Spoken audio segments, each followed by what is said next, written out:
사무엘하 20장 1절부터 22절까지의 말씀. 1절부터 22절까지 좀 길지만 우리 한 절씩 교독해 보도록 합시다. 1절로 22절까지 제가 먼저 읽겠습니다. 마침 거기에 불량배 하나가 있으니 그의 이름은 세바인데 베냐민 사람 비그리의 아들이었더라. 그가 나팔을 불며 이르되 우리는 다윗과 나눌 분깃이 없으며 이새의 아들에게서 받을 유산이 우리에게 없도다. 이스라엘아 각각 장막으로 돌아가라 하매 이에 온 이스라엘 사람들이 다윗과 이르를 비추고 돌아가 비그리의 아들 세바를 따르나 유다 사람들은 그들의 왕과 함하여 유다에서 예루살렘까지 나르니라. 다윗이 예루살렘 본궁에 이르러 전에 머물러 왕궁을 지키게 한 후궁 10명을 잡아 별실에 가두고 먹을 것만 주고 그들에게 관계하지 아니하니 그들이 죽는 날까지 갇혀서 생과부로 지내니라. 왕이 아마사에게 이르되 너는 나를 위하여 3일 내로 유다 사람들을 큰 소리로 불러 모으고 너도 여기 있으라 하니라. 아마사가 유다 사람을 모으러 가더니 왕이 정한 기일에 지체된지라. 다윗은 시에 이새에게 이르되 이제 그의 아들 세바가 압살롬보다 우리를 좋아하니 너는 내 주의 부하를 데리고 그의 길을 쫓아가라. 그가 정말 성읍에 들어가 우리를 피할까 염려하라 하매 요압을 따르는 자들과 그렛 사람들과 블렛 사람들과 모든 용사들이 다 아비새를 따라 비그리의 아들 세바를 뒤쫓으려고 예루살렘에서 나와 기브온 큰 바위 끝에 이르되 아마사가 들어오니 그때 요압이 군복을 입고 띠를 띠고 칼을 꽂은 칼을 꺼내 주는데 그가 나아갈 때 칼이 떨어졌더라. 요압이 아마사에게 이르되 내 형은 평안하냐 하며 오른손으로 아마사의 수염을 잡고 그와 입을 맞추려는 채 하매 아마사가 요압의 손에 있는 칼을 주의하지 아니하니라.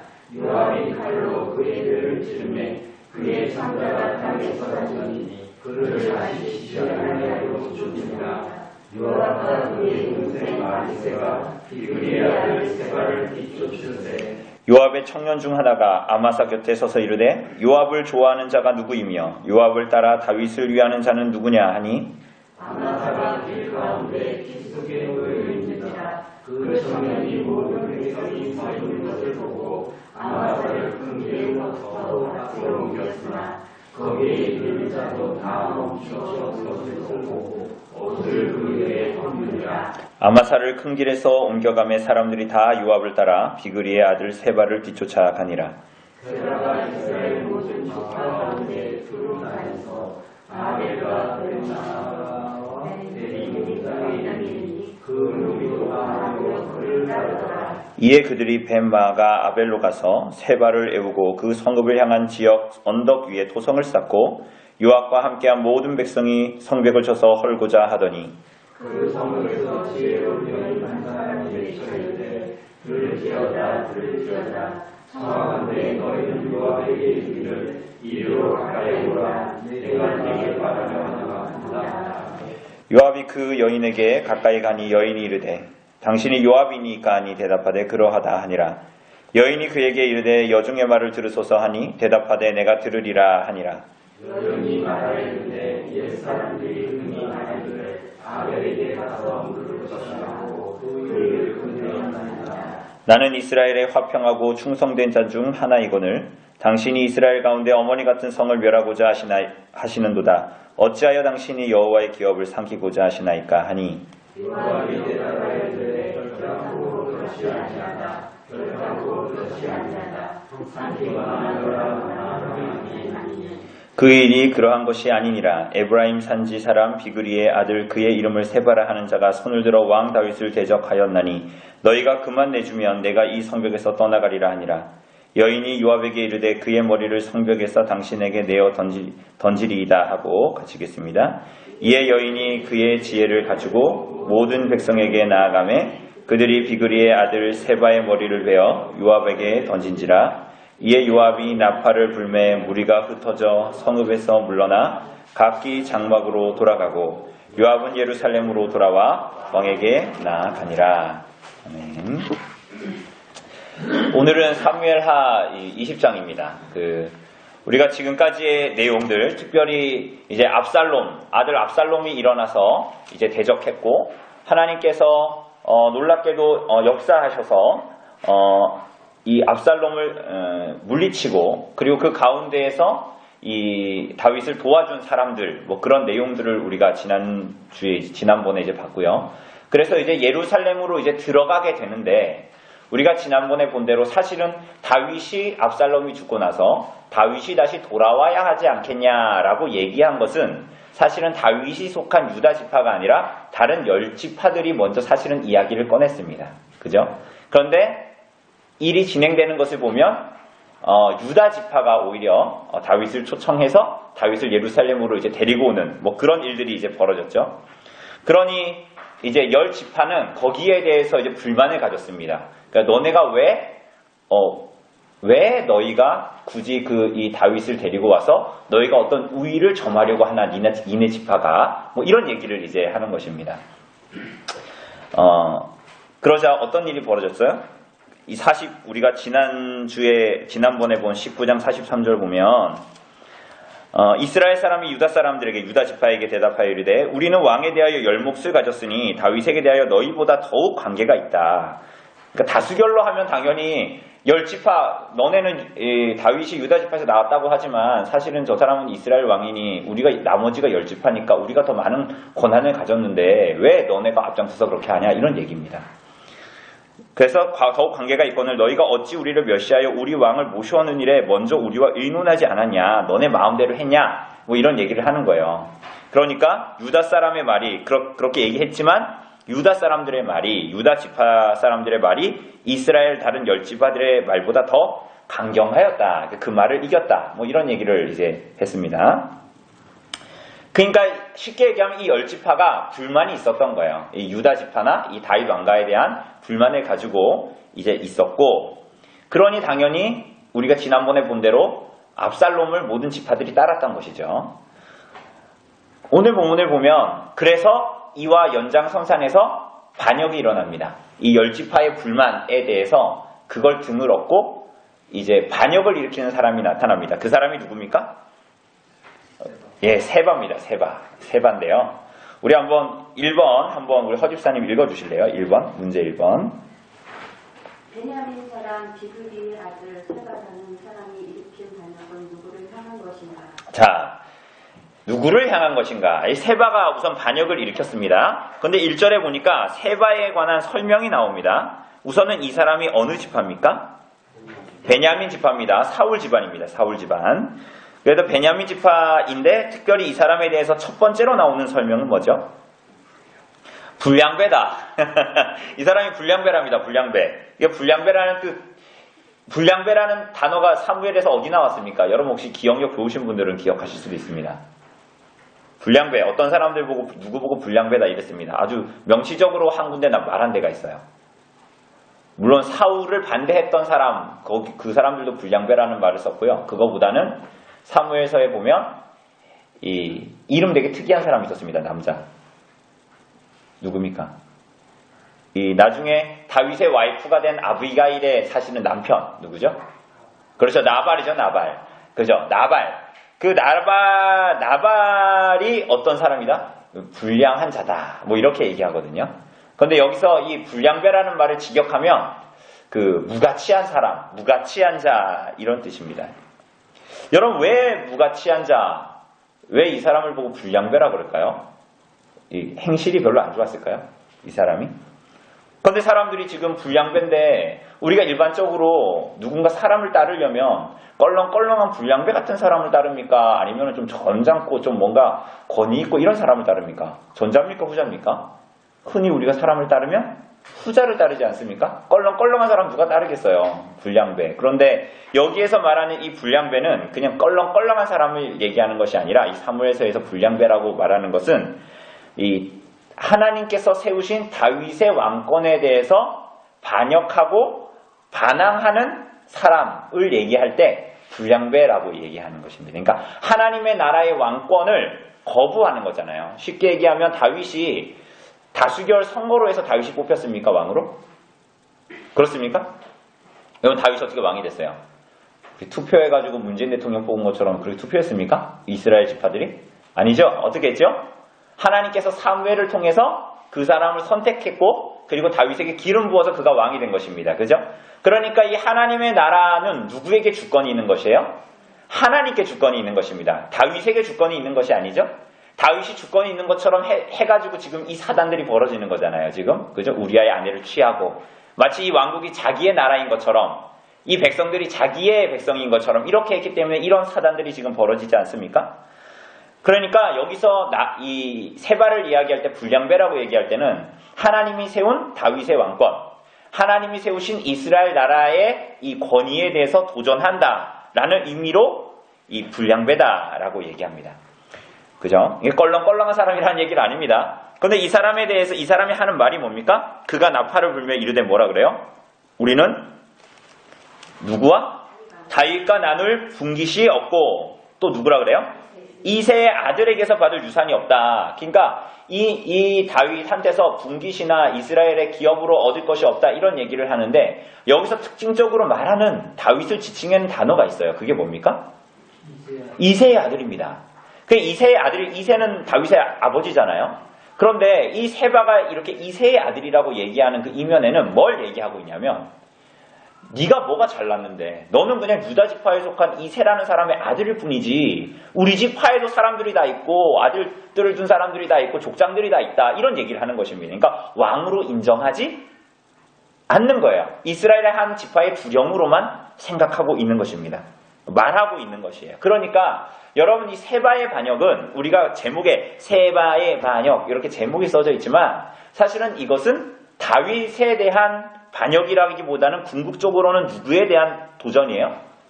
하나님에 대한 도전입니다. 하나님에 대한 반역이고 하나님이 베푸신 경륜에 대한 반항이다. 그래서 사사기에서 이전에 사사기에서 자주 나타났던 시대상을 얘기하는 반복적인 어구가 뭐가 있습니까? 이스라엘 백성들이 자기 소견에 옳은 대로 살아가는 것이 보편적이었던 것처럼 하나님의 백성들이 하나님을 등지고 살아갈 때에 항상 나타나는 것은 자기 소견에 옳은 대로 행하는 것입니다. 그래서 이 다윗의 왕정은 다윗의 것도 아니고 유다 지파의 것도 아니고 열 지파의 것도 아니고 하나님의 택하심에 의해서 나타난 왕정이다. 우리가 이것을 먼저 기억해야 합니다. 여러분 그래서 하나님의 백성들이 언제나 궁극적으로 하나님을 향해서 도전하고 반항할 때에 항상 나타나는 것은 특별히 교회 안에서는 교회의 권위를 교회에 두신 하나님의 권위를 인정하지 않는 것으로 나타나기 시작합니다. 그리고 그것이 10계명에 나온 5계명에 의해서 보면 내 부모를 공경하라 라고 말씀하시지 않았습니까? 이것은 하나님께서 우리의 삶에 두신 모든 권위, 내가 상급자로 있든 하급자로 있든 동등한 관계에 있든 간에 모든 하나님께서 나에게 두신 권위자로서 혹은 권위를 행사해야 되는 사람으로서 권위 아래에 있는 사람으로서 어떻게 해야 되는가를 5계명이 말해주지 않습니까? 그런데 언제나 여기에 대해서 반항하는 그러한 삶을 나타낼 때는 항상 뭘 얘기하냐면 하나님에 대한 반항, 하나님에 대한 거부를 할 때 언제나 이런 것들이 이제 나타나게 됩니다. 그래서 이 사람이 하는 말이 다윗과 나눌 분깃이 없고 이새의 아들에게서 받을 유산이 우리에게 없다. 이스라엘아 각각 장막으로 돌아가라. 여기서 장막은 뭐예요? 당시에 이 사람들 집으로 다 돌아가라. 뭐 이 얘기입니다. 그런데 여러분 이 말을 아주 재미있게 우리가 나중에 열왕기 이어서 할 거 아닙니까? 그 다음이 열왕기니까. 그런데 열왕기 상에 보면 이스라엘의 통일왕국이 깨어질 때 르호보암과 여로보암으로 이 열 지파와 이 한 지파로 깨어질 때 이 사람들이 했던 말이 여로보암이 했던 말 그리고 그 여로보암이 붙어있던 다른 지파들이 했던 말이 똑같이 나타납니다. 우리 열왕기 상 12장 볼까요? 열왕기 상 12장 16절 보면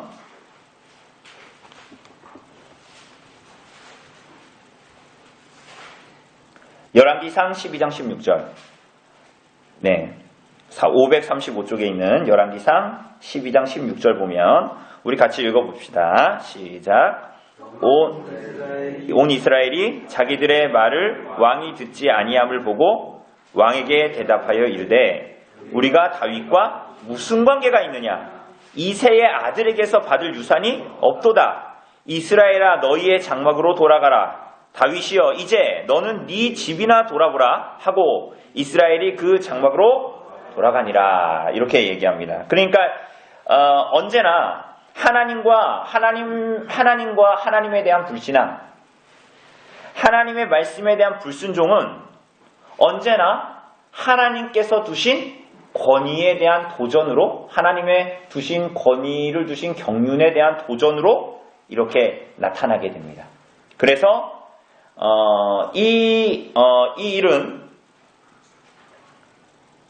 여러분, 근데 이 반역이 대체 왜 일어났습니까? 오늘 본문에 보면 우리가 지금까지도 봤지만 이런 반역의 일들, 아들이 죽고 딸이 강간당하고 뭐 이런 일들이 다 뭐 때문에 일어났죠? 궁극적인 원인이 뭐였어요? 그죠? 다윗의 범죄 아닙니까? 그런데 하나님께서는 놀랍게도 이 일을 통해서 하나님의 섭리 안에서 신비롭게도 알곡과 가라지를 갈라내십니다. 그죠? 놀랍게도 이 세바의 일을 통해서, 세바의 반역을 통해서 이스라엘 백성들이 하나님을 향해서 어떻게 반응하고 있는가를 보여줍니다. 여러분, 이스라엘 지파들이 모두 다 다윗을 버리고 세바를 따르지 않았습니까? 이것을 통해서 하나님은 하나님의 신비롭게도 하나님께서 이 이스라엘 백성들이 어떻게 반응하는가를 따라서 알곡과 가라지를 갈라내시는 거예요. 하나님의 백성들을 갈라내시는 겁니다.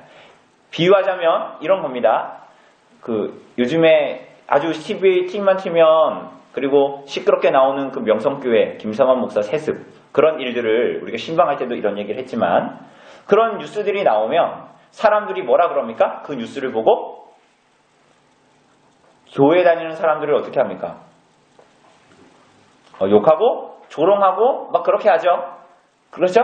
그런데 그런 얘기를 들을 때 한 다리는 교회에 걸치고 한 다리는 세상에 걸치고, 쉽게 얘기하면 재밌게 얘기하면 나이롱 신자들이 그런 얘기를 자꾸 TV에서 나오고 자꾸 들으면 어떤 생각이 들까요? 막 조롱할 거 아닙니까? 그럼 뭐라 그래요? 뭐라고 생각할까요, 이 사람은? 내가 굳이 교회에 있어야 되냐? 이렇게 내가 조롱받으면서, 그러면 어떻게 해요? 교회에서 벗어나게 되는 것입니다. 그렇지만 참된 신자는 어떨까요? 그런 상황 가운데 있어도 내가 그 조롱을 기꺼이 받고 감내하고 내 믿음을 지키고 참된 믿음을 지키려고 하겠죠. 그죠? 그러니까 하나님은 신비하게도 하나님의 섭리 안에서 우리들의 눈에 보이기에 나빠 보이는 일까지도, 혹은 다윗의 범죄로 말미암아 일어나는 이 모든 일들을 통해서도, 이스라엘 백성들이 다윗을 따르지 않고 세바를 따르는 일을 통해서도 하나님께서는 놀랍게도 이스라엘 백성들 가운데 참된 신자와 참되지 않은 신자를 갈라내시는 일을 하시는 것입니다. 이게 하나님의 참, 어떻게 보면은 우리들이 생각했을 때는 말이 안 되는 일 같은데, 하나님은 섭리적으로 놀랍게 오묘하게 역사하시는 하나님의 섭리가 나타나고 있는 것입니다. 그죠? 그러니까 그러나 이런 어려운 시대에도 하나님을 따르는 자들은 언제나 남아있죠. 우리가 이제 이후에 볼 겁니다. 자, 그래서 하나님은 온 이스라엘이 세바를 따르고 유다 지파만이 이 다윗을 따릅니다. 그래서 이제 예루살렘으로 들어가게 되는 일이 나오고 있습니다.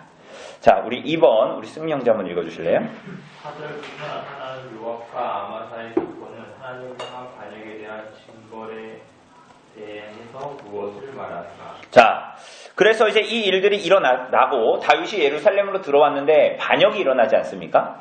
세바의 반역이 일어났으니까 이걸 이제 잠재워야 됩니다. 그게 이제 4절부터 나타납니다. 4절부터 나타나는데, 왕이 누구를 부릅니까? 아마사가 누굽니까? 누구의 군대 장관이었습니까? 아마사가 누구의 군대 장관이었어요? 그렇죠. 압살롬의 군대 장관이었습니다. 그죠? 여러분, 왜 다윗이 압살롬의 군대 장관이었던 사람을, 원래 군대 장관은 누구였어요? 요압이었는데 왜 아마사를 굳이 세웠을까요? 자기를 향해서 반역했던 아들의 편에 섰던 군대 장관이잖아요. 왜 아마사를 세웠을까요? 추측해 보면. 네? 왜 요압을 견제해야 됩니까? 네, 그렇죠. 이 압살롬을 죽이지 말라라는 그 사실, 그럼에도 그 명령에도 불구하고 요압이 죽였지 않습니까? 그죠? 근데 그것이 결국은 다윗이 알게 됐을 거 아닙니까? 그죠? 이제 거기에 대해서 압살롬의 죽음에 대한 책임, 그것 때문에 이 요압이 실정을 했을 가능성이 있죠. 또 하나는 뭘까요? 또 하나 생각해보자면 뭐가 있을 수 있을까요? 이거 이제 우리들의 추측입니다. 성경에 안 써 있으니까.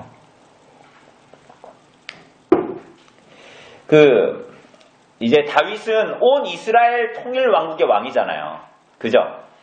압살롬이 어떻게 했습니까? 4년 동안 성문 앞에서 이스라엘 백성들의 마음을 뺏었죠. 그러니까 이제 다윗은 어떻게 돼야 돼요? 다시 이스라엘 백성들의 마음을 다시 합하고 온 이스라엘을 다스리기 위해서 가져와야 되잖아요. 그러니까 나의 원수였던 압살롬의 군대 장관을 내가 군대 장관으로 세우면서 어떻게 되는 거예요? 오히려 이거 쉽게 얘기하면 뭐 포용 정책 이렇게 볼 수 있죠. 이제 온 이스라엘을 품는 그런 이제 시작점으로 이제 봤다라고도 이제 할 수 있습니다. 어쨌거나 다윗이 이 세바의 반역의 무리들이 더 커지면 안 되니까 빨리 발본색원해야 된다. 이렇게 해서 이제 누구에게? 군대 장관인 아마사에게 이제 이 일을 하라고 합니다. 그런데 이 일을 잘 했어요? 못했어요? 그렇죠. 못했죠. 그러니까 뭐 3일 안에 빨리 기한을 주고 빨리 군대를 모아서 어떻게 해라 그러니까 그렇게 하지 못했습니다. 그러자 다윗이 어떻게 했죠? 다윗이 누구를 부릅니까? 아니죠. 6절에 보면 다윗이 이에 누구를 불러요? 아비새는 누굽니까? 요압의 동생이죠. 그래서 아비새에게 이르되 이제 비그리의 아들 세바가 압살롬보다 더 크니 뭐라 그래요? 7절에 보니까 요압을 따르는 자들과 그렛 사람들과 블렛 사람들과 모든 용사들이 다 아비새를 따라서 세바를 쫓아갔다. 이렇게 얘기합니다. 그러니까 지금 아마도 군사는 3개 정도로 나누어져 있었던 것 같아요. 다윗에게. 아비새, 그리고 또 누구예요? 아마사, 그리고 요압. 이렇게 요 3 군대로 이제 군사들이 나누어져 있었는데 지금 이 아비새에게 다윗이 명령하기를 뭐라 그래요? 누구의 군사들까지? 요압의 군사들까지 다 가져가서 너가 빨리 쫓아가라 이렇게 얘기했습니다. 그죠? 그러니까 당연히 아비새가 갈 때 누구도 같이 갔겠어요? 요압이 같이 갔겠죠. 군대 장관은 아니지만. 그런데 예루살렘으로 나왔습니다. 근데 8절에 보니까 기브온에 이르렀는데요. 누가 맞으러 나옵니까? 아마사가 나옵니다. 여러분 아마사가 근데 요압의 사촌형이에요. 이 가족관계가 좀 헷갈리시죠? 아마사가 요압에게 있어서 요압의 사촌형이 아마사예요. 아마사. 사촌형이라고요. 그런데 사촌형이 나오는데 이 요압은 딴 마음이 있었던 거예요. 어떻게? 무슨 딴 마음이에요? 자기의 실정에 대해서 다시 그 권력을 찾고자 하는 겁니다. 그래서 누구를 죽여야 돼요? 죽이려고 해요. 그러니까 딴 마음을 품고 우선은 아마사한테 가서 어떻게 합니까? 걸어가는데 요압이 아주 재밌는 표현을 하죠. 요압이 군복을 입고 띠를 띠고 칼집에 꽂은 칼을 허리에 맸는데 어떻게 해요? 그가 걸어갈 때 칼이 빠져서 딸이 떨어졌어요. 그러니까 이 칼을 꽂고 있는 여기가 사실은 이 허리띠가 떨어졌다라는 거예요. 그런데 가서 어떻게 해요? 요압이 아마사에게 이르되 내 형은 평안하냐? 이게 무슨 얘기냐면 형님 평안하시죠? 이렇게 인사를 하면서 뭐라 그래요? 오른손으로 아마사의 수염을 잡고 그와 뭐 한다고요? 입 맞추는 게 인사예요. 그러니까 이게 남자끼리 입 맞추는 이상해 보이지만 이게 인사입니다. 고대 근동이 인사인데 인사를 하려는지 하면서 뭐라 그래요? 그러니까 당연히 형님 평안하십니까? 이렇게 인사하니까 아마사 입장에서 어때요? 사촌 동생이 인사하는구나 하고 인사를 딱 하려고 이 포옹을 딱 하려고 하는데 어떻게 하는 거예요? 칼로 찔러버린 거예요. 그러니까 여기 보니까 표현이 적나라하게 나옵니다. 배를 찌르면 어때요? 그의 창자가 아마사의 창자가 다 땅에 쏟아져 내려와가지고 더 찌를 필요도 없이 이게 즉사했다는 거예요. 즉사. 그러니까 요압이 장수잖아요. 그러니까 한 방에 찔러서 이 즉사했다는 거예요. 이 아마사가. 자, 그래서 즉사합니다. 그래서 10절에 보는 대로 어떻게 합니까? 우선 죽이고 나서 요압하고 아비새는 세바를 뒤쫓아가고 남은 청년이 하나가 아마사의 시체 곁에 서서 남아있는 유다 군사들 그 요압과 아비새를 따라서 세바를 쫓아가는 군사들을 선동하기 시작합니다. 뭐라고 얘기하죠? 11절에 보니까 요압의 청년이 남아가지고 아마사 시체 곁에 서서 뭐라 그래요? 요압을 좋아하는 자가 누구이며 요압을 따라 다윗을 위하는 자 누구냐? 이렇게 얘기합니다. 이거 쉽게 얘기하면 이런 겁니다. 요압을 기뻐하는 자는 누구든지, 그리고 다윗을 위하는 자는 누구든지 요압을 따르라. 이렇게 얘기합니다. 굉장히 부활을 잘 뒀죠. 그러니까 사람들이, 유다 지파들이 다 요압을, 그러니까 이 아마사가 죽었잖아요. 그러니까 이 실제적으로 요압이 다시 군대 장관이 되었다라는 것으로 선동하는 거예요. 그래서 저 세바를 죽이도록 쫓아가는데 참여하라 하면서 유다 지파의 군사들을 선동해서 요압을 따르도록 합니다. 자, 아까도 얘기했다시피 요압은 아마사를 왜 죽였을까요?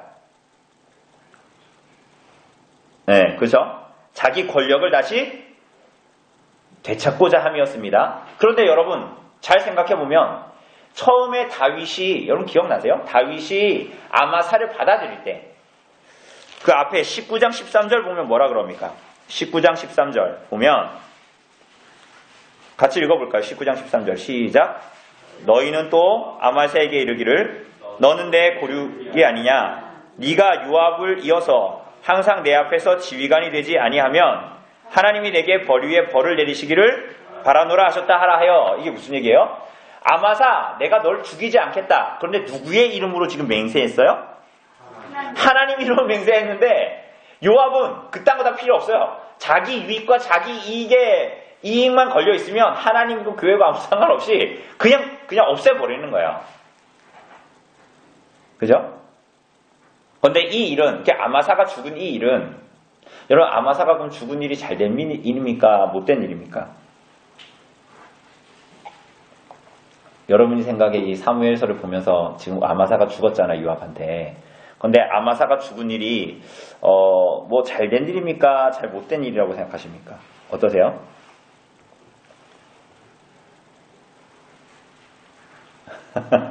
그러니까 아마사가 죽은 것은 하나님의 징벌이에요. 뭐에 대한 징벌이죠? 반역에 대한 징벌이에요. 왜? 그 왕권이 원래 누구에게 준 거예요? 하나님이? 다윗에게 줬는데 어쨌거나 압살롬이 거기에 대해서 반역한 거잖아요. 근데 거기에 편승한 거죠. 아마사가. 그러니까 이 아마사가 죽게 된 이 사건은 하나님의 징벌인데 누구를 통해서 일하셨습니까? 요압이에요. 이게 이상한 거예요. 하나님은 이 일을 하시기 위해서 누구를 사용하냐? 막 정의에 불타는 사람, 비느하스처럼 하나님의 공의에 불타는 사람, 거룩에 불타는 사람, 이런 사람을 사용한 것이 아니라 자신의 이익과 유익을 위해서, 자신의 권세와 명예를 위해서 살아가는 누구? 요압이라는 사람을 아주 아이러니하게 사용하십니다. 그죠? 하나님이 다윗의 반대자를 죽이는데 하나님을 별로 생각하지 않고 자기 이익을 위해서 살아가는 사람을 하나님의 이 칼로, 도구로 쓰시는 거야. 이상하죠? 그런데 하나님이 나중에 이 요압을 또 어떻게 하십니까? 이 요압을, 자기 욕심을 따라 살아가는 이 요압을, 하나님 나라를 멸시하는 요압을 누구의 손에 죽여요? 다윗의 아들 솔로몬의 손에 죽이는 일이 발생합니다. 그러니까 우리가 봤을 때는 하나님이 어떠한 일을 징벌하실 때는 반드시 하나님의 뭔가 손에 잡히는 되게 거룩하고 그럴만해. 저 사람이 그렇게 할만해 하는 훌륭한 사람을 그렇게 할 것 같은데 하나님의 섭리가 참 놀라워요. 마치 이스라엘 백성들을 치리하실 때 하박국의 불만이 뭐였습니까? 어떻게 이스라엘 백성들, 하나님 백성들을 치시는데 회초리 될 수는 있는데 어떻게 저 하나님도 모르는 저 바벨론, 저 이방 민족 저런 놈들을 우리에게 손대게 하십니까? 이런 얘기를 하지 않습니까? 그게 불만이었잖아요, 하박국에. 하나님의 섭리는 놀라워요. 그래서 하나님이 하나님의 백성들 가운데 하나님의 일을 하실 때 때로는 이런 말도 안 되는 사람을 사용하시기도 합니다. 그런데 나중에 결국은 하나님이 바벨론에게 그렇게 하셨던 것처럼 이 요압도 하나님께서 솔로몬의 손에 죽게 하십니다. 그러니까 이게 참 아이러니하고 교회의 역사가 하나님이 하시는 일이 우리가 다 이루 말할 수 없고 다 헤아릴 수 없는 하나님의 일입니다. 이게 어때요? 이 역사가 지금 보면 이 일들이 지금 일어나는 거 보면 이게 하나님의 교회와 하나님의 왕국에서 일어날 법한 일입니까? 그죠? 이 세상에서 일어나는 일 같죠. 영화에서 무슨 깡패들이 하는 일 같잖아요. 그런데 하나님이 이 총체적인 난국 가운데에서도 우리는 그러잖아요. 교회의 시대가 너무 어두워. 저기 세상도 안 할 짓을 저렇게 해. 교회들이, 성도들이, 저 밖에 사람들도 안 할 짓을 한다 저렇게? 우리가 명석교회 보면서 그런 거 느끼는 거잖아요. 그래서 사람들을 욕하는 거잖아요. 세상도 안 할 짓을 해. 야, 교회는 망했어. 그러나 그렇지가 않아요. 하나님은, 교회는 누구 겁니까? 하나님의 것이에요. 이렇게 얘기할지 모르겠지만 여러분들이 모든 것을 다해서 교회를 망치려고 해도 교회는 망하지가 않아요. 오히려 하나님은 놀랍게도 그 망나니 같은 사람들을 사용해서 가라지를 치고 뒤엎고 이런 일들을 막 발생시킵니다. 그래서 어떻게 해요? 교회를 정화시킵니다. 여러분, 오늘날 시대에 우리들이 아주 잘 생각해 볼 수 있는 거예요. 여러분, 교회가 어렵고 힘들고 내가 한 일이 아니지만 이런 총체적인 난국 속에서 교회는 망하지가 않습니다. 오히려 만약에 교회의 주인이 하나님이라면 우린 절망할 수밖에 없어요. 교회를 나가야 정생이에요. 그러나 하나님은 놀랍게 하나님의 왕국과 교회의 주인은 하나님이시기 때문에 교회는 망하지 않아요. 하나님의 나라는 멸망하지 않습니다. 오히려 하나님은 이 놀라운 총체적인 난국을 통해서 심판하십니다. 걸러내십니다. 회복해 하시고 걸러내시고 깨끗하게 하십니다. 그게 이스라엘 왕국 가운데의 구약의 교회, 그리고 오늘날의 교회에도 하나님께서 동일하게 지금도 하고 계시는 일이에요. 여러분, 그래서 우리가 쉽게 교회를 보면서 냉소적인 생각을 가지면 안 돼요. 교회를 보면서 냉소할 수 없어요. 우리가 사람만 본다면 사람이 주인이라면 냉소할 수 있죠. 왜 냉소하지 못합니까? 사람의 존재가 죄인이고 다 그런데. 그리고 교회를 향해서 조롱할 수도 있습니다. 그러나 교회의 주인은 하나님이시기 때문에 우리는 섣불리 그것을 보면서 냉소할 수 없어요. 냉소적인 시각으로 교회를 대할 수가 없습니다. 왜? 교회는 누가 주인이에요? 하나님이 주인이시고 하나님이 이 땅에 주신 하나님의 기관이기 때문이에요. 그런데 놀랍게 하나님이 하나님의 왕국만 새롭게 하시는 것이 아니라 그 왕국 안에 있는데, 교회 안에 있는데 이 사단을 벌어지게 만든 장본인, 그들을 새롭게 하시는 일도 하십니다. 그러니까 하나님이 다윗이 다 망쳐놨는데 다윗이 망쳐놓은 왕국을 새롭게 하시고, 하나님의 왕국이니까, 그리고 심지어 하나님이 그 안에 있는 성도도 버리지 않고 그 사람을 회복시키는 거야. 이게 놀라운 거야. 그런데 이 일을 하시면서 놀랍게도 그 이스라엘 왕국 가운데 있는 알곡과 가라지를 갈라내십니다. 그러니 하나님의 섭리와 하나님의 길과 하나님의 뜻은 우리가 다 이루 헤아릴 수가 없는 것입니다. 우리가 섣불리 판단할 수가 없는 것이에요. 자, 3번 우리 송 집사님 한번 읽어주실래요? 아벨이 지은 외에는 말과 행동은 이스라엘 나라와 다윗의 왕권에 대해서 어떻게 이해하고 있음을 말해주는가. 네, 지금 14절 이하에 보면 이 세바의 무리들이 도망갑니다. 그래서 여러분 여기에 보면 아벨이라고 나오잖아요. 근데 왜 여기 이름이 몇 개 나옵니다. 여기에 보면 14절에 보면 아벨과 벤마가 이렇게 나오죠. 그 15절에 보면 또 뭐라 그럽니까? 벤마가 아벨이라고 그러고, 또 그 아래 보면은 18절에 보면은 아벨이라고 얘기합니다. 여러분, 이 세 군데가 다른 게 아니라 다 똑같은 말이에요. 이게 쉽게 얘기하면 이런 겁니다. 아벨은 언별리 같은 거예요. 강릉에 있는 언별리, 이런 뜻이에요. 그러니까 이 벤마가는 강릉, 그리고 이 아벨은 언별리, 이렇게 보시면 돼요. 그러니까 이름을 이렇게 혼용해서 막 쓴 거예요. 그런데 이 사람들이 아벨로 갑니다. 아벨이 어디냐면 이스라엘 땅이 이렇게 전에 지도 봤지만 길게 이렇게 있으면 위쪽에 단이 있습니다. 단이라는 곳. 여로보암이 그 제단을 만든 거, 우상을 불법적으로. 근데 그 단의 북쪽이죠. 최북단. 단에서 서북쪽으로 5km 정도 가면 거기를 이제 아벨이다. 아벨로 추측되는 데가 있습니다. 저 북쪽이죠. 근데 거기로 세바가 저 북쪽까지 도망갑니다. 물론 북이스라엘 지파들, 10지파들의 어떤 그런 거니까 북쪽으로 도망가는데, 근데 왜 굳이 아벨이라는 그 성읍으로 들어갔을까요? 전쟁하지 않고. 왜 그랬을까요?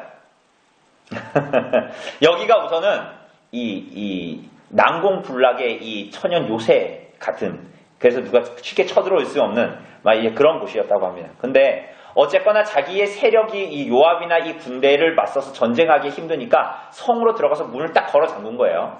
걸어 잠궜는데 요압이 어떤 전법을 씁니까? 막 전쟁하면 막 올라가면 너무 힘드니까 어떻게 하죠? 그렇죠. 이거 가끔 옛날에 우리나라에도 이런 역사 이런 전쟁 영화, 우리나라인가요? 중국 영화인가? 보면 성을 무너뜨리려고 어떻게 합니까? 그 앞에다가 언덕에다가 막 흙을 쌓아가지고 토성을 만든 다음에 어떻게 하는 거야? 막 다리 팍 대가지고 막 성벽 무너뜨리면서 가는 그런 전법을 이제 쓰는 거예요. 그런 걸 쓰는데 한 지혜로운 여인이 나타납니다. 한 지혜로운 여인이. 그런데 그 여인이 뭘 얘기합니까? 자, 18절에 보면 내 말 들어봐라. 이제 이 여자가 막 그럽니다. 그러면서 뭐라 합니까? 옛사람이 흔히 말하기를 뭐라 그래요? 아벨에게 가서 물을 것이라. 이게 무슨 얘기냐면, 그러니까 이스라엘 나라의 이 옛 속담 같은 데에 아벨에게 가서 물어라 이런 말이 있을 정도로 이스라엘의 역사 가운데에서 지혜로운 조언이나 교훈을 했던 곳이 어디다? 아벨이다. 이런 얘기를 하는 거예요. 또 두 번째 뭐라 그럽니까? 19절에 보니까 나는 이스라엘의 화평하고 충성된 자 중에 하나다. 다르게 말하면 뭐예요? 나는 하나님의 경륜 안에서 하나님이 다윗을 왕으로 세운 것을 인정하고 믿고 받아들이고 하나님 나라와 하나님을 믿고 신뢰하는 사람이다. 이렇게 얘기하는 것입니다. 그죠? 또 그 다음 뭐라 그럽니까? 당신이 이스라엘 가운데 어머니 같은 성을 멸하러 합니까? 이렇게 얘기하죠. 그러니까 아벨은 이스라엘 나라에 있어서 어머니와 같은 존재. 아까 위에서 봤듯이 이스라엘을 지혜로 교훈하고 하나님께로 인도한 성금인데 왜 어떻게 이 성을 무너뜨리려고 하냐. 그러면서 마지막 얘기가 정점을 찍죠. 뭐라고 합니까? 어찌하여 당신이 여호와의 기업을 삼키려고 합니까? 그러니까 이게 열방의 다른 나라들처럼 한 도시가 아니라 이 땅은 하나님의 백성들에게 하나님이 주신 여호와의 뭐다? 기업이다. 그러니까 왜 이 성을 무너뜨리려고 하냐? 다르게 얘기하면 이 성을 무너뜨리는 것은 누구에게 죄를 짓는 것이다? 하나님께 죄를 짓고 그분의 말씀과 그분의 율법과 그분의 뜻에 어긋나는 일을 하는 것이다. 너가 이렇게 이제 얘기합니다. 이 말이 맞습니까? 틀립니까? 맞는 얘기죠. 그러니까 이 요압이 막 다 자기 앞길을 막으면 다 죽여버리는 이 요압이 이 여자 앞에는 아무 말 하지 못하고 자기가 원하는 바를 얘기합니다. 그게 아니야 하면서 뭐라 그래요? 거기에 누가 들어가 있다? 누가 들어가 있다? 세바가 반역해서 들어가 있다. 그러니까 그 사람만 내주면 된다. 그러니까 이 여인이 성읍에 들어가서 어떻게 합니까? 사람들을 설득해서 그 다음날 어떻게 해요? 누구의 머리를? 세바의 머리를 던지고 이렇게 이제 종결되는 것입니다. 여러분 잘 보십시오. 이렇게 혼란스러운 시대에도 교회의 어두운 시대에도 죄값으로 말미암아 징계를 받는 것 같은 교회가 너무나 약해져 있는 시대에는 세바와 같은 사람이 분명히 있죠. 이 세바가 아까 다윗 이스라엘 백성들 선동하면서 뭐라고 했습니까? 다윗에게서 받을 분깃도 없고 저 다윗 이세의 아들에게서 받을 기업도 없다. 이렇게 얘기하죠. 그런 사람이 있죠. 어두운 시대에 하나님을 스스로 하나님 나라를 부인하고 거부하는 것입니다. 그러나 오늘 이 여인 아벨의 지혜로운 여인은 어때요? 여호와의 기업을 인정하고 기억하고 소중히 여기는 사람도 있는 거예요. 그러니까 이 지혜로운 여인이 하는 얘기, 그 정점을 찍는 얘기가 뭡니까? 이 성이 누구의 성이다? 하나님 백성에게 주신 기업이다. 하나님의 나라와 하나님의 왕권과 하나님의 경륜을 인정하는 이러한 여인도 있다라는 거예요. 그러니까 이 사건은 결국은 하나님의 백성들이 하나님의 나라와 그분이 세우신 교회와 하나님께서 그 교회와 하나님의 나라에 세우신 권위들을 어떻게 받고 어떻게 인정할 것인가, 여겨야 하는가를 잘 보여주는 것입니다. 여러분, 하나님 나라를 상속하는 거, 쉽게 얘기하면 하나님 나라에 들어가는 길은 내 몫을 챙기는 것이 아닙니다. 나의 유익과 어떤 나의 영광을 위해서 그렇게 하는 것이 아닙니다. 스스로 왕이 되고자 했던 사람들은 다 망하게 됩니다. 그죠? 하나님 나라에서도 마찬가지죠. 여기에도 보면 시간차는 있지만 세바도 망했고 또 누구도 망했습니까? 하나님 나라를 사실은 압살롬과 함께 반역했던 아마사도 그랬고, 그리고 오늘 이제 우리가 이후에 보겠지만 다윗의 군대장관 누구요? 요압도 그 길로 가는 거예요. 그러니까 스스로 왕이 되고자 하고 하나님의 나라에서 하나님의 권위를 인정하지 않고 스스로의 권위를 찾고 왕이 되고자 하는 사람들은 필망하게 되어져 있습니다. 시간차는 있죠. 시간차는 있어요. 아마사처럼 즉각적으로 하나님께서 징벌하실 수도 있고, 세바처럼, 그리고 요압처럼 이후에 하나님께서 벌하실 수도 있지만 하나님은 반드시 그 값을 치르게 하신다라는 거야. 반드시 망하게 되어 있다. 그런데 하나님의 부르심 앞에 언약과 그분을 언약의 주를 신뢰하고 충성하는 자들이 그 안에 하나님께서 두셨다. 아벨의 지혜로운 한 여인을 주셨다라는 것은 오늘 우리들의 부름이 어디에 있는가를 잘 보여주는 것입니다. 모든 지파들이 하나님을 거부하고 있어요. 모든 지파들이 세바를 쫓고 있죠. 모든 지파들이 하나님께서 세우신 권위를 다 부인합니다.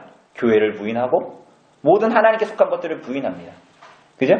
그런데 하나님이 남겨두신 한 여인, 이 아벨의 지혜로운 여인, 이 여인을 통해서 우리들에게 말씀하시고 있는 것은 오늘날 우리들도 이 어두운 가운데에 교회를 향해서 냉소를 던지고 조롱하고 있는 이 시대에 하나님이 안 계신 것 같고 차라리 하나님 없는 데가 더 잘 굴러갈 것 같은 이 어두운 시대에 우리들의 소명은 하나님을 향한 눈을 흔들리지 말고 하나님을 신뢰하고 하나님의 주권을 신뢰하고 그 부르심을 붙들고, 마치 이 여인이 이 아벨성은 하나님이 주신 기업이다라는 것을 붙들고 믿음으로 살아갔던 것처럼 그 부르심이 하나님의 백성들의 오늘의 우리들의 부르심이다라는 것 우리에게 가르쳐주고 있는 것입니다.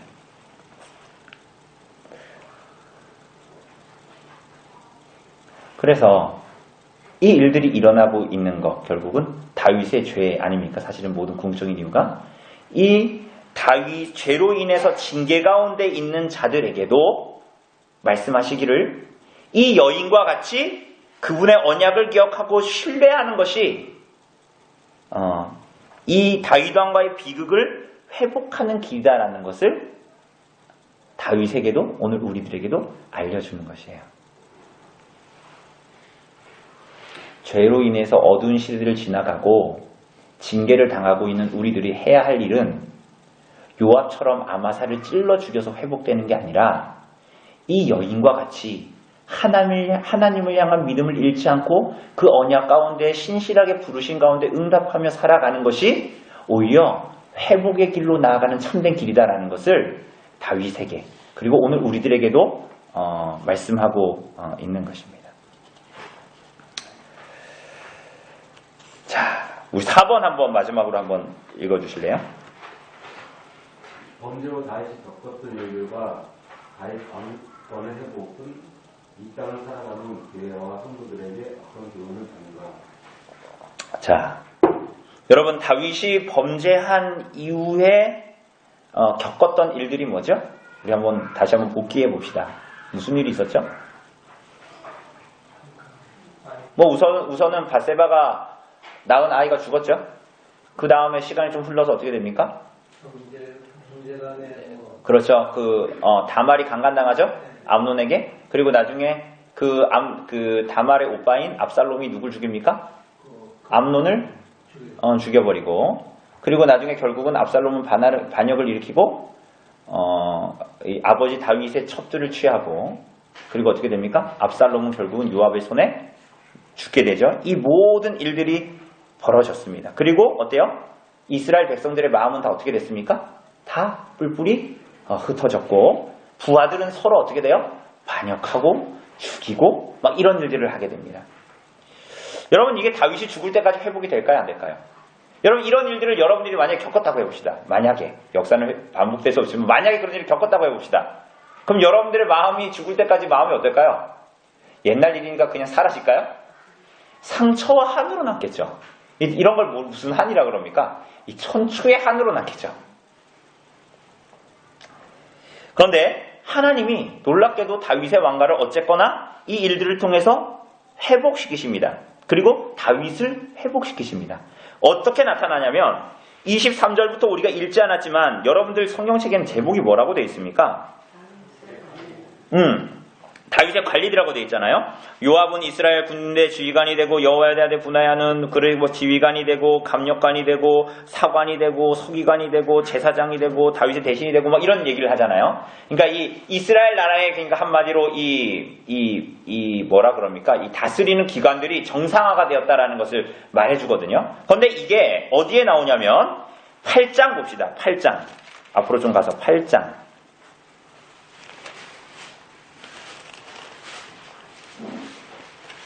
8장 15절.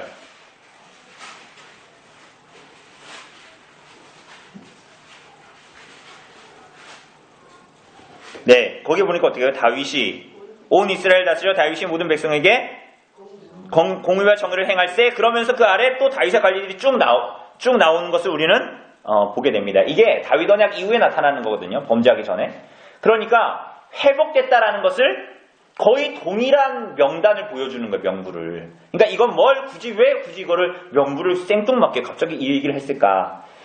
하나님께서 이 다윗의 왕권을 완전히 회복시키셨다라는 거예요. 어떻게? 우리는 이렇게 생각하잖아요. 우리는 죄를 짓고 나면 하나님 내가 죄를 지었습니다. 잘못했습니다. 회개하면 끝. 이러면서 막 이렇게 가면은 난 이제 새롭게 태어났어요. 그리고 집에 가서 남편한테 막 싸운 일이 없었다는 듯이 막 얘기하잖아요. 근데 남편은 집에 있는 남편은 짜증나죠. 왜? 저 여자 나한테 쌍욕을 하고 나가더니 교회 갔다 오더니 갑자기 나한테 아무 짓도 안 하는 것처럼 이렇게 웃으면서 지내네? 이렇게 할 거 아닙니까? 그러니까 그러면 어떻게 돼요? 이 여인은 자기는 좋겠지만 어떻게 되는 거예요? 죄의 값을 치러야 되겠죠. 집에 가서 남편한테 그 쌍욕을 했으면 어떻게 되는 거예요? 나중에 남편이 그래서 어떻게 나한테 반응할지 온갖 부정적인 반응을 내가 감내해야 되는 거예요. 근데 오늘날 기독교인들은 자꾸 그렇게 생각 안 해요. 마치 내가 하나님께 용서받은 모든 것이 다 끝났다고 자꾸만 생각하는 거예요. 여러분, 하나님의 이 다윗의 왕권을 그리고 다윗 자신도 회복시키실 때 어떻게 회복시키세요? 그 모든 열매들을 다 이제 먹게 하시면서 고난을 겪게 하시면서 그 일들을 그 사람을 회복시키십니다. 그죠? 맞습니다. 그렇게 하십니다. 그리고 우리가 뭐 중간에 이 일들이 일어나는 것을 보면 하나님께서 정말 총체적인 난국인데도 열매가 너무 쓰니까 총체적인 난국인데도 하나님께서 하나님의 섭리로 알곡과 가라지를 갈라내시고 많은 일들을 이 가운데서 정말 행하시는 거예요. 놀랍게도. 이건 우리가 예측할 수 없고 헤아릴 수 없는 일들인데 그렇게 하십니다. 그러니 최고의 지혜는 뭡니까? 하나님을 우리의 주인으로 모시고, 그죠? 그야말로 교만은 패망의 선봉이니까 주권이 하나님께 있고 이 모든 인생이 하나님의 손에 달려있다라고 살아가는 것이 참된 겸손이고 참된 행복이겠죠. 그런데 이렇게 살아가는데 하나님의 왕국을 교회를 회복시키시는데 그것도 하나님이 하시죠. 그런데 하나님이 여기서 아주 중점적으로 나타내시는 것이 뭐냐면 다윗의 회복이에요. 여러분 다르게 쉽게 얘기하자면 하나님께서 이 총체적인 난국 가운데서도 하나님의 주권은 하나님께 있으니까 교회를 회복시키실 것입니다. 그죠? 여러분 그렇게 믿으세요? 안 믿으세요 그렇게? 하나님 그렇게 믿으시죠? 하나님 교회를 회복시키실 거예요. 그런데 하나님께서 이 가운데 알곡과 가시 다 떨어내실 거예요. 그런데 여기서 중요한 게 뭐냐면 여러분 한 사람 한 사람을 회복시킬 거라는 거예요. 하나님이. 이거 오늘 본문에도 보면 다윗의 왕권을 회복시키시는데 무엇보다도 하나님께서 다윗을 회복시키는데 중점을 두고 계시는 거예요. 여러분 다윗이 범죄한 이후에 아마삭 같은 사람 막 칼에 찔려서 창자가 다 쏟아져가지고 비극적으로 죽고 막 그랬잖아요. 그런데 다윗이 범죄한 이후에 지금 죽었어요 안 죽었어요? 다윗이 안 죽었죠. 이건 왜 하나님 다윗을 안 죽입니까? 왜 안 죽일까요?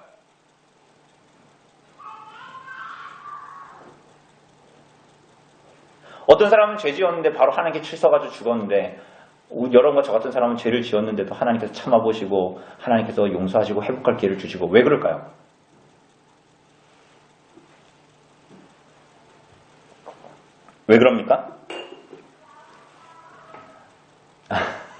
하나님의 주권적인 뜻이죠. 하나님께서 우리들을 선택하시고 그분의 자유롭고 기뻐하신 뜻대로 우리들을 그렇게 하지 않으신 거예요. 즉각적인 형벌에서 벗어났죠. 즉각적인 형벌을 다윗에게 하지 않았잖아요. 즉각적으로 범죄하고 죽이지 않았잖아요. 그죠? 그런데 그걸로 끝났습니까? 그렇지 않았죠. 다윗의 범죄한 이후에 다윗이 자유로웠을까요? 회개하고 시편 51편 보면 회개하잖아요. 그리고 나단이 너가 용서함 받았다 이렇게 얘기하죠. 그 이후에 죄책감이나 혹은 죄의 권세에서부터 다윗이 자유로웠을까요? 자유로웠을까요? 그렇지 않았어요. 그럼 어떻게 해야 됩니까?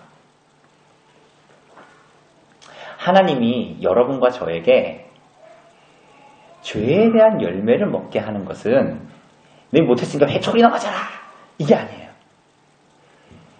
우리가 죄를 짓고도 죄책감이 남아있는데 여러분 그것은 우리들을 참된 자유로 나아오지 못하게 합니다. 그래서 하나님이 어떻게 하세요? 죄에 대한 열매를 먹게 하시는 이유가 뭐냐는 거예요. 왜 그런 것 같습니까? 여러분이 잘못한 것에 대해서 죄의 값을 먹잖아요. 이런 겁니다. 어떤 사람이 사람을 죽였습니다. 그럼 교도소 갑니까 안 갑니까? 가죠. 갔는데 내가 거기서 어쩌다가 그 사람이 복음 전도를 듣고 예수님을 믿게 됐습니다. 구원받았어요. 그죠? 그럼 그 사람이 이제 감옥에서 나옵니까? 살인죄를 받고 선고를 받아 20년을 살고 초에 예수님을 믿게 됐어요. 그럼 20년 안 살아도 돼요? 거기서 20년 동안 갇혀서 죄값을 받게 되는 거죠. 죄의 열매를 먹게 되는 거죠. 그러니까 우리들의 삶에도 죄를 짓고 우리가 용서함을 받았지만 죄의 열매를 먹게 될 때가 있죠. 근데 왜 그걸 먹냐는 거예요. 이게 이유가 뭐냐는 거예요. 하나님이 그냥 인과 원리에 따라서 인과관계에 따라서 원인이 있으면 결과가 있으니까 이렇게 했으니까 이렇게 해라 이러는 거야? 다시는 죄를 짓고 싶어 하지 않을 고통과 상처를 그의 영혼과 육체에 각인시키시는 거야. 하나님이 너가 왜 이런 열매를 먹게 되는가 하는 것을 그의 인생에 각인이 뭡니까? 새겨버리는 거야. 분신처럼. 그래서 그 모든 일들을 다윗이 고통스러운 일들이잖아요. 경험하면서 어디서 벗어나요? 죄책감에서 벗어나게 됩니다. 놀랍게도. 여러분, 우리가 죄를 지으면 자꾸 이런 생각 들죠. 그리고 죄를 짓고 이렇게 이 땅에 살아가다 보면 우리 마음 양심 안에서도 혹은 겉으로 막 드러난 일을 지으면 옆에 사람들이 야, 네가 그러고도 교회 다니냐? 네가 그러고도 성도냐? 이런 양심의 소리가 여러분 들릴 때가 있어요, 없어요? 네가 그러고 그런 짓을 하고도 네가 교회 다닌다면서 마을에서 그런 짓 하고도 네가 얼굴 들고 다녀? 그런 죄책감 있죠? 그런 마음이 들 때가 있죠? 여러분 그런 마음이 들면 그게 여러분들을 이 새롭게 결심하고 새롭게 하나님 앞에 나아가게 합니까? 여러분 그럴 것 같죠? 그렇지가 않아요. 이 죄책감은 오히려 왜냐하면 제가 죄를 지었고 죄책감이 있어. 내 안에 네가 그러고도 목사냐? 네가 그러고도 성전이냐? 내 안에 막 죄책감이 있어요. 그러면 이 사람이 어떻게 될까요? 새롭게 하나님을 위해서 각오를 하고 결심을 하고 그렇게 나가게 될까요? 어떻게 작용하냐면 사람의 감정이 놀라워서 이렇게 작용하게 돼요. 아유 내가 그렇지 뭐. 죄를 그냥 겹치고 살아야지 뭐. 아니 뭐 어제도 죄 졌는데 오늘도 죄 짓지 뭐. 내 안에 선한 결심을 다 어떻게 해요? 무너뜨려요. 여러분 이거 잘 들으셔야 돼요. 새로워지려고 하나님 앞에 새로워지려고 하는 각오들을 죄책감은 다 부숴버려요. 하나님 앞에 못 나가게 해요. 그래서 죄책감이 좋은 게 아니에요. 그래서 그런데 하나님이 놀랍게도 하나님의 백성들이 죄책감에 시달리지 않고 죄책의 고통을 쓰라리게 경험해서 죄를 이기도록 하십니다. 그래서 죄책감을 갖는다고 죄를 짓는 게 아니니까 오히려 하나님은 죄 사함의 은혜 속에서 죄책감으로부터 자유를 얻게 하십니다. 어떻게? 다시는 동일한 죄를 범할 생각이 나지 않도록 죄를 혐오하게 만듭니다. 어떻게 해요? 어떻게 해요? 그의 육신과 영혼에 죄의 열매를 각인시키시기 시작하십니다. 우리들 일생에. 여러분 오늘 찬송가 몇 장 불렀죠? 몇 장 불렀습니까? 예, 338장입니까? 내 주를 가까이 하게 하면 십자가 진 같은 고생입니다. 이게 무슨 얘기입니까? 하나님이 우리들의 일생을 통해서 우리들의 영과 육체에 각인시키시는 거예요. 그래서 참으로 죄에서 자유로워지고 죄책감으로 살지 않고 참된 자유를 경험하도록. 여러분 보세요. 심판의 채찍을 그래서 하나님이 맞게 하십니다. 여러분 죄의 결과를 여러분의 삶에서 고통스럽게 경험하게 하십니다. 여러분 나중에 다윗이 지금 밧세바를 범해가지고 이런 일이 벌어졌잖아요. 나중에 다윗이 죽을 때가 됐습니다. 여러분 죽을 때가 되면 어때요? 몸이 차가워지죠. 그래서 어떻게 됩니까? 대신들이 신하들이 어떻게 합니까? 다윗의 방에 누구를 들여보내요? 동녀, 어린 여자, 몸이 따뜻한 여자, 누구예요? 아비삭을 들여보냅니다. 여러분 다윗이 어떻게 할게요?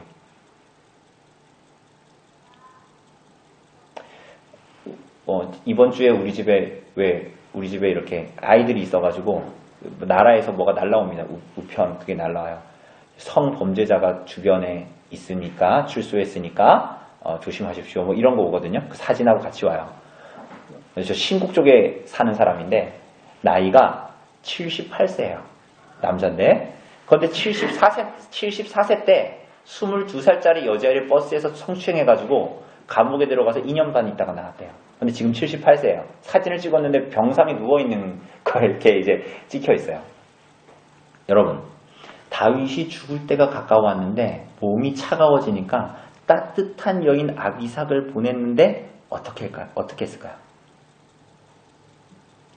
수도사와 방불한 금욕의 사람이 되어져 있었어요. 아비삭을 범하지 않아요. 다윗이 죄와 일평생 싸워서 이김을 통해 죄사함의 궁극적인 은혜에 도달하기를 원하셔서 하나님은 다윗을 그렇게 빚어가시는 거. 어떻게? 그의 일생에 그의 영혼과 육체에 잊혀지지 않는 고통을 새겨놓으십니다. 그것을 내다본 것이 오늘 23절에서 26절에 나타난 다윗의 왕권의 회복이에요. 그의 삶에 하나님께서 손 대신 징계의 상처가 사라지지 않을 것이죠. 힘든 상처와 한으로 남아있을 것입니다. 그런데 하나님께서 그 왕권을 회복시키시고 그를 이렇게 회복시키시는 것을 통해서 우리에게 가르쳐 주시는 교훈은 뭡니까? 죄와 피 흘리기까지 싸우는 일생을 살아야 한다는 것을 우리들에게 말해줍니다.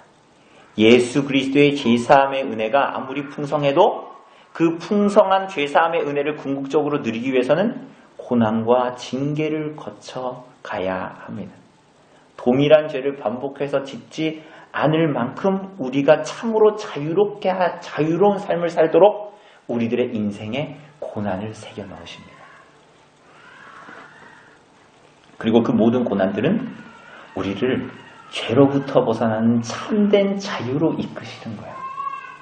죄를 싫어하고 죄를 미워하고 하나님을 사랑하고 하나님 앞에 겸손하고 교만하지 않은 참된 자유. 여러분 에덴 동산에서 아담이 타락하기 전에 하나님을 향했던 참된 겸손과 자유. 지금 타락해서 너무 이렇게 부모의 권위를 인정하지 않고 애가 지금 울고 있지 않습니까? 고통은, 인생의 고통은 저렇죠. 막 발버둥 치고 막 나한테 왜 이러냐 그러고 싶죠. 그러나 하나님의 놀라운 오묘한 섭리가 있어요. 여러분 죄가 여러분을 즐겁게 하는 것 같지만 죄를 멀리 하고 하나님을 사랑하는 인생으로 참된 자유거든요. 그게 거기로 이끄시기 위해서 고난의 길을, 나그네 길을, 험악한 인생의 길을 허락하십니다. 오묘하죠. 그런데 하나님이 우리를 괴롭게 하시려고 그런 게 아니에요. 참된 풍성함과 자유의 삶으로 영생으로 우리들을 초대하고 있는 것입니다. 다윗에게는 잊혀지지 않는 상처겠죠. 죽을 때까지 한이 맺혀져 있고 잊혀지지 않는 한일 거야. 그죠? 그러나 하나님은 그 일을 통해서 놀랍게도 참된 자유로 다윗을 이끄십니다.